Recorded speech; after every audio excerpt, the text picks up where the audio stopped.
अस्सलाम वालेकुम, आप देख रहे हैं शेटप्रेस टीवी। मैं हूं शारिक नक्शबंदी। खबरदार, चुनाव आ रहे हैं।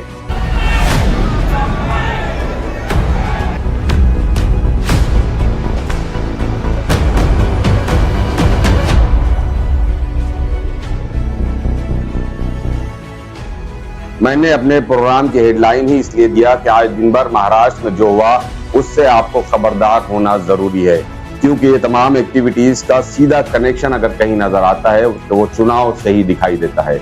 आज पूरे महाराष्ट्र में फसाद यानी दंगे भड़कते भड़कते रह गए। आइए पहले बात करते हैं नासिक की। नासिक में आज सकल हिंदू समाज की तरफ से बांग्लादेश में हिंदुओं पर हो रहे अत्याचार के खिलाफ धरने और बंद की कॉल दी गई थी। बेगानी शादी में हम अब्दुल्ला की तरह दीवाने कब तक बनते रहेंगे?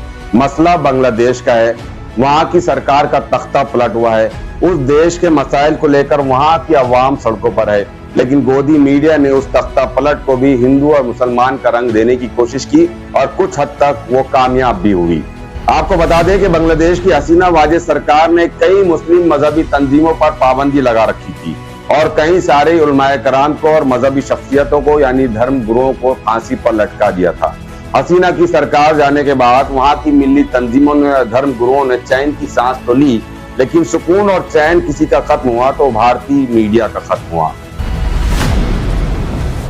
गोदी मीडिया ने बांग्लादेश की तख्ता पलट सरकार के मामले को ऐसे पेश किया जैसे हिंदुओं पर पूरे बांग्लादेश में जुल्म और सितम के पहाड़ तोड़े जा रहे हैं, और इसके आड़ में भारत में तनाव और नफरत फैलाने के एक एजेंडे पर काम किया, जिसके नतीजे में आज महाराष्ट्र में बांग्लादेश के हिंदुओं पर हो रहे जुल्म के खिलाफ सड़कों पर उतरे अंधभक्तों ने कई मुसलमानों की गाड़ियों को, मकानों को और दुकानों पर पथराव किया, जिससे हालात खराब हो गए।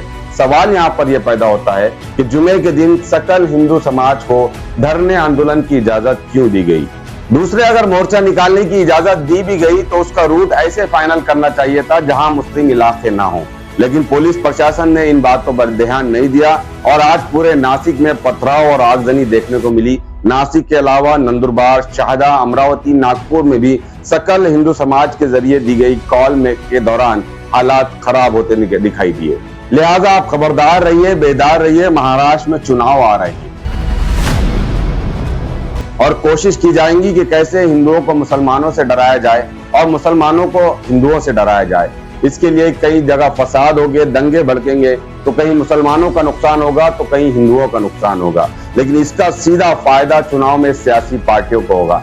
लिहाजा हमारी जिम्मेदारी है कि हम ऐसे किसी भी षड्यंत्र का या किसी भी साजिश का हिस्सा न बने, इसलिए कि तख्ता पलट बांग्लादेश में हो रहा है, वहाँ इश्यूज, वहाँ मसाइल है। तो ये था नासिक में हुए पत्थरबाजी के ताल्लुक से एक अहम अपडेट जो हमने आप तक पहुंचाने की कोशिश की है, और नए अपडेट के साथ आपसे फिर मुलाकात होगी। शुक्रिया।